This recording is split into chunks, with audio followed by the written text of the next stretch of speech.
कस्तो दामी छ क्या यहाँको भ्यू चाहिँ। यहाँ मसँग यो बिहारी पनि आएछ। बिहारी क्या बोल्न आयो? यहाँ बिहारी र म आएछु होइन। अनि बिहारी चाहिँ पाहाडमा आएर गोरु हुन्छ अरे क्या। नयाँ चिकन हेर्नु नि गाइस, कस्तो दामी ठाउँ छ क्या। यस्तो दामी मुजी ठाउँ छ यहाँ हेर्नु त। तपाईँले पक्नु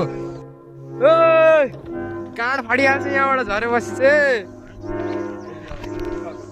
यहाँ हेर्नु सक्नुहुन्छ यत्रो मान्छे।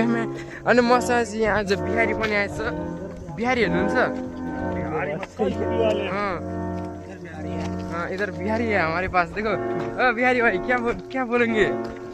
यहाँ बिहारी भाई है। अनि इधर हम जा रहे हैं, इस बिहारी भाई को अभी इधर गिराएंगे। अभी इधर से जा रहे हैं। बहुत बड़ा पर्वत है इधर, देखिए। मैं कसम यार आज कम मजा आयो त। अनि गाइस आज लास्ट झर्नामा पनि देखाउँछ होइन, यत्रो माथि छ टुप्पोबाट तर झर्दैछन् क्या। अनि यहाँ पनि छ एउटा दुईटा मधेसीहरू नहाने के लिए जाएंगे, झरना में नहाएगा तो गोरा हो जाएगा, इसीलिए चलो नीचे चलो। अनि यस्तो दामी भ्यू छ। अनि यहाँ चाहिँ मसँग अलिकति गाँजा भेटेँ क्या। जाने अगाडि